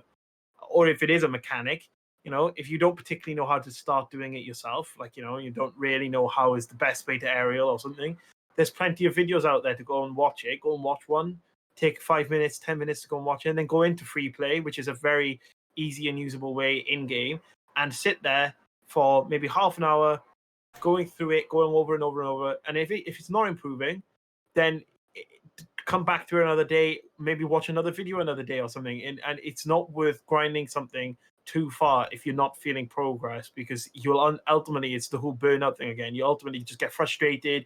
You'll tilt yourself because you're not being able to do it, and then you'll burn yourself out and you'll be, "Oh, this is a terrible game." When in reality, you really love the game and you're just getting annoyed that you're not being able to do something. So it's always better to like I know someone that couldn't aerial. He just couldn't do aerials, and it was the most bizarre thing ever, because aerials are supposed to be such a simple part of the game. But his way of learning aerials then was to go and learn how to do ceiling shots, which didn't really make sense because he was basically doing everything inverted and upside down. But he then was quite good at an aerial because he went to go and try a different mechanic instead, which then lent itself to the original mechanic he was trying to learn. So when you're grinding, you've definitely got to put a lot more focus on it. I think it is very difficult to try and improve just by generally playing the game. While you will, and I think you do in most things, if you generally are just doing it, you will get better. But for actual improvement, to say you are grinding as a general thing, you need to be looking at something to improve on that day. Actually, Ben, can you answer this slightly, but bearing in mind that obviously a lot of people who are watching this will probably just have a normal job and think that grinding is the job. Like, they're going to work every day to grind, to make money or whatever, or whatever reasons. But how do people, if they think they're in I don't know, maybe a dead end job, or they think they're just in a job which is not really fulfilling. What would your advice be for that in sense? Because it's just a grind, isn't it? Like, I mean, what would your advice be for that? Yeah, I mean, the problem is with this question, you can't really exclude the like contextual and like privileged positions that people like we might find ourselves in. For a lot of people, they're not lucky enough to be in that position. I mean, all I can really say is that setting aside specific time when you're going to work on the thing that you love is the only way in which you can kind of really find time for it. And when it kind of similar to, well, when it's about the thing maybe you want to move into, whether or not it's streaming or gaming or poker or whatever, it's about being intentional and setting goals and studying the important aspects of the game, not just as Eclipse said, like randomly playing like the fun bits of the game and not working on the specifics and the semantics of the game. But yeah, in terms of a dead end job type situation, it's very difficult to answer because I think a lot of people find themselves very entrapped within that dynamic, and it's very difficult to get out. I guess it's about, yeah, if you can find time, a couple of hours or even like 30 minutes every day or something to do something you love, or something which will progress you to where you want to be. As long as you have in your mind that, all right, okay, I'm doing this 9 hours today, it's going to kill me, but at the end of it, I can do 30 minutes or something I really want to do, or 30 minutes which is going to progress me to in a year, 2 years time where I'm going to be somewhere different. I guess that can help essentially, but if you're just doing the same every day without doing that extra little bit, yeah. Definitely. Okay, so next question. Again, we talked about this a little bit, but I think one part. Let's compartmentalize this question into you're doing a project and you're finding that it's kind of plateaued and you can't finish it, and there's like only a little bit left to complete it, but you can't get that bit completed, and you feel like you're just trying to do it every day and something's going wrong. I mean, are there methods to help with that? I mean, do you just have to take time away from it, which again is a break because that makes the project take longer, or I mean, push through? Obviously, yeah. For me, also go for it. There you go. Okay. Ben, you go, Ben. Yeah. For me, the best thing with that is, so I wrote a dissertation recently, and I got so stuck on so many bits. And what I did, the way that helped me is I sat with a blank document and I just wrote, I feel stuck, and I just wrote everything that came to mind. I feel stuck. I feel like I can't do this because I can't find the words to express what I want to do, and this, and this. And that really, really helped to get rid of some of the psychological clutter that I had that was blocking me from being able to write. So I think free writing is a really, really helpful method for being able to get a piece of work done. I don't know if they're talking about written, but usually more often than not, there's clutter in the mind that's preventing you from being able to make contact with the thing that you're trying to do. Like for me, I'm gonna go back to like my physics and stuff that I've done for a large majority of my life. It sometimes you just get stuck on an equation. Sometimes a derivation or something is getting annoying and you're not able to work out the actual answer, especially if say you're answering like a question sheet or something and you're like, it's supposed to be X number, but you just some reason aren't getting there. A lot of the time it can come down to the fact that you're going too deep into it, if that makes sense. And sometimes maybe you don't need a bit of break per se, but you just need to step back. And as you said, like doing the free writing, getting rid of that clutter, because when I'm doing physics, when I'm doing a math problem, I'll have maybe 90 different equations in my brain that can give me the relative force or something. Realistically, I only need one of them, but because I'm trying to use all these different ones, I'm ultimately getting myself stuck and getting in my own way.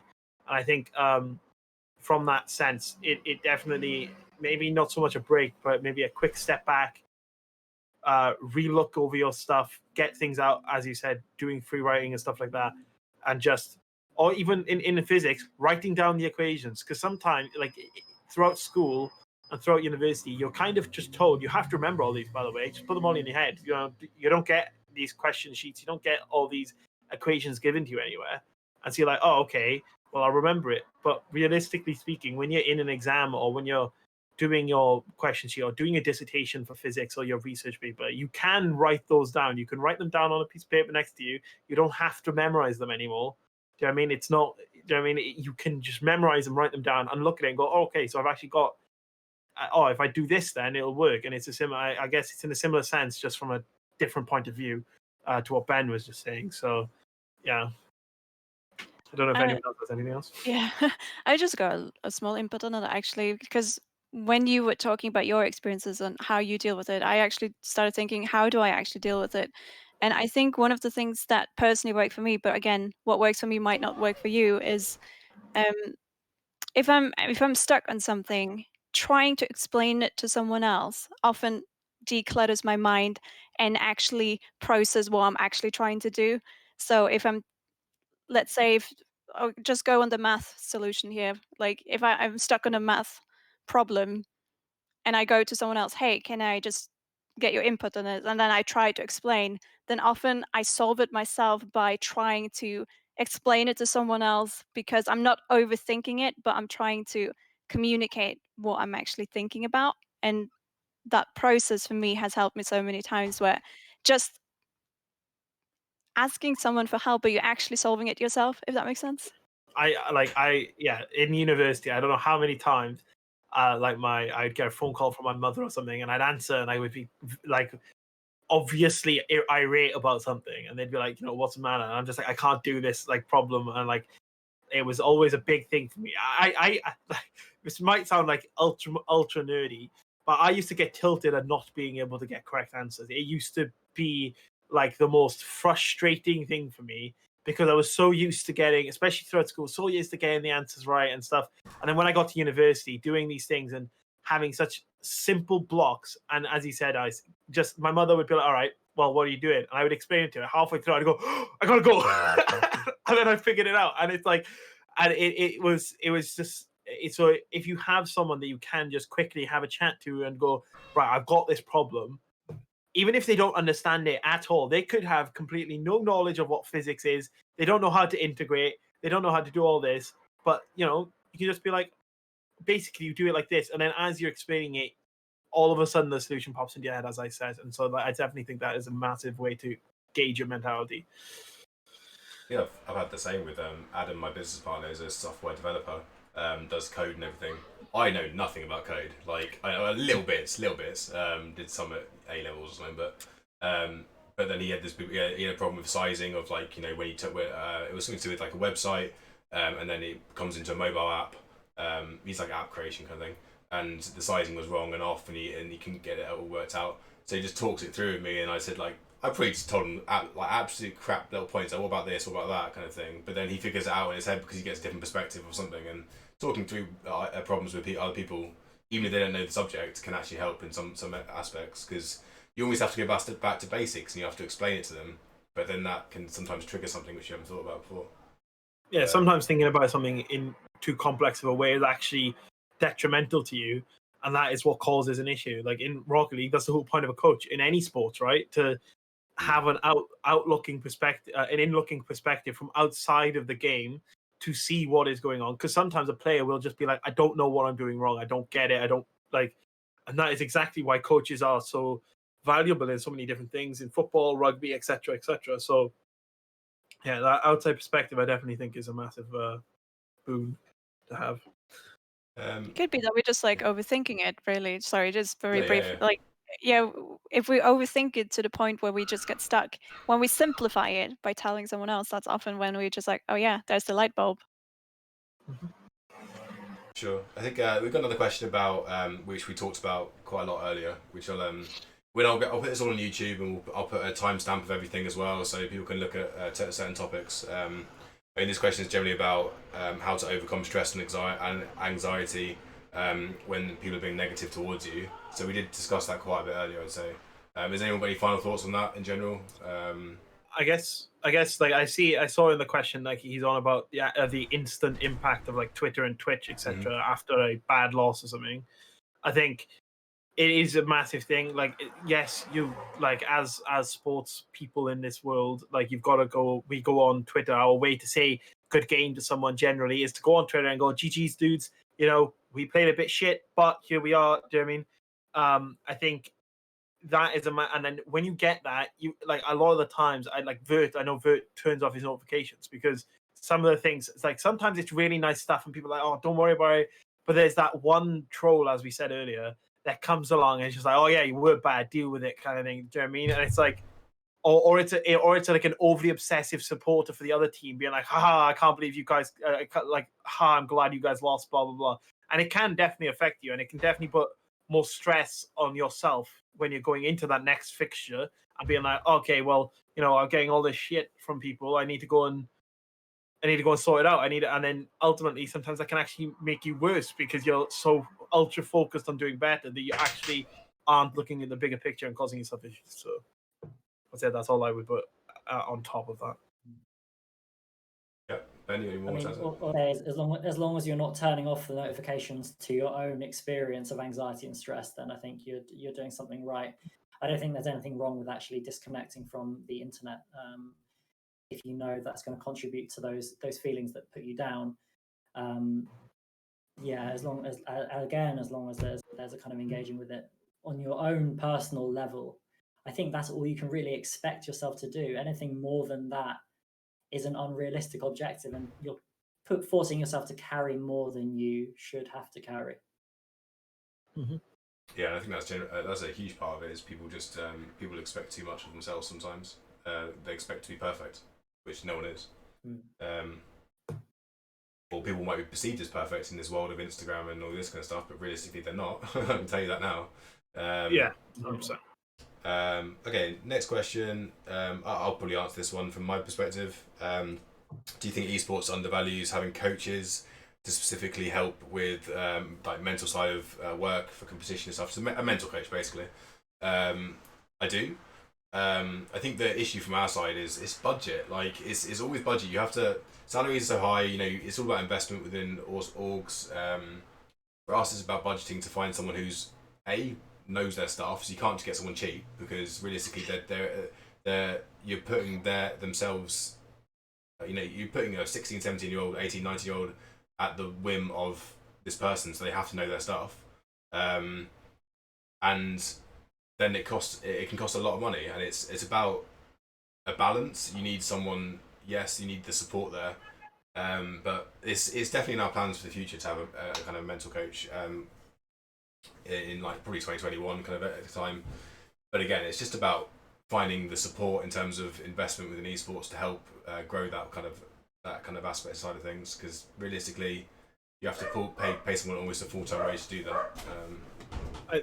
I guess like obviously I'm a bit biased because I am a coach, but I think when you look at like, even from my perspective, even when I look at other teams, you can definitely see when a good coach or bad coach has had an effect on a team, because there is a clear difference in how that team plays. Like things will happen when you see coaches go and move teams and stuff. And I think there is an undervalue, especially in Rocket League esports. Like coaches have only been like a really actual thing in maybe the last year and a half, maybe 2 years. And like for me personally, well, I was always a struggle because I never wanted to get into the professional playing side. I always wanted to get in the coaching side, and it was never really anything I never really had that opportunity to come in as a coach because it wasn't really there. No one really cared. No one wanted a coach. And so I personally think there is a massive part of it being undervalued. And like as Pete said, though, it is also like financial, and for most coaches to be able to do it as well as they want to, they have to be full time, and to do it full time, they need money, and ultimately that's the fundamental issue with it. So I think, there's definitely a part of it being undervalued, but I don't think it's because the orgs want to undervalue them. I think it's just because the orgs don't necessarily have the funds sometimes to give them their correct value ultimately. So yeah, and actually, I mean, Ben, what's your advice to someone? Let's say someone's going through mental health problems, and I don't know, let's say they're a student, or they're out of a job, or they just haven't got much money really in general. What would your advice be to someone who can't afford a therapist, who is very needed in a lot of therapy in general? Well, two things. First thing, I wanted to respond to the original question about hiring a mental coach, and this is shooting myself in the foot, and I don't really care, is that mental game coaches are wildly overpriced. I think that those coaches who are taking advantage of people's ill health or mental capacity to make a lot of money, and I'm talking about people who are charging like thousands for sessions, like 600, 700, 800 for a session, when you can get like a psychotherapist for £75, £65 in London, which is like quite expensive still. The price in which people are charging at the moment is completely outrageous, and I think it's extremely unethical. But that's like a one side thing that I'm just pretty annoyed about. On the other side is that the best people to get therapy from, if you don't have much money, is low cost therapy services, which are university institutions. So you'll usually have a second or a third year student, maybe a master's student, who you can pay like £10 for psychotherapy, and they're able to write about you in case studies and that kind of thing. And the great thing with working with someone who is in training is that they're going to care more about getting the job right as opposed to someone who's long qualified, because they have theoretical interest, they have like the drive to grow and to become a better therapist, and you're not paying them much money, so they're not really, everything about it makes for a much like better holding environment, in my opinion. But also make sure you're paying qualified people if you can, because we need the money as well.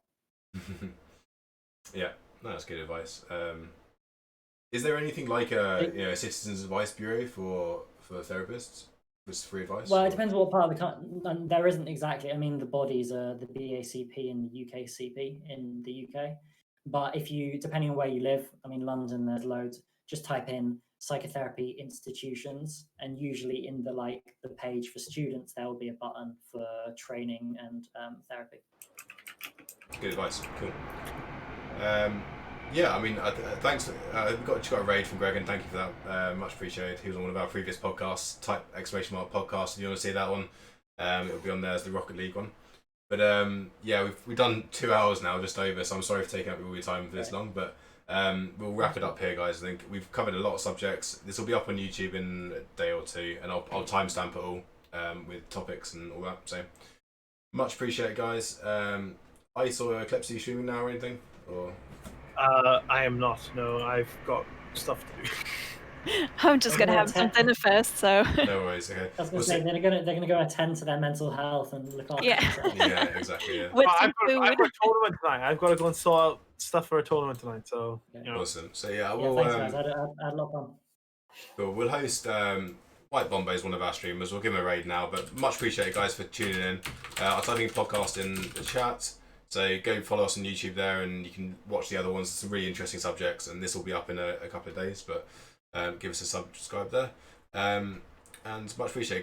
Go show White Bombay some love. He plays Counter-Strike mainly, and he is an awesome streamer. Great community and everything as well. But thanks for everyone for tuning in, and I will see you all later. Cheers. Bye.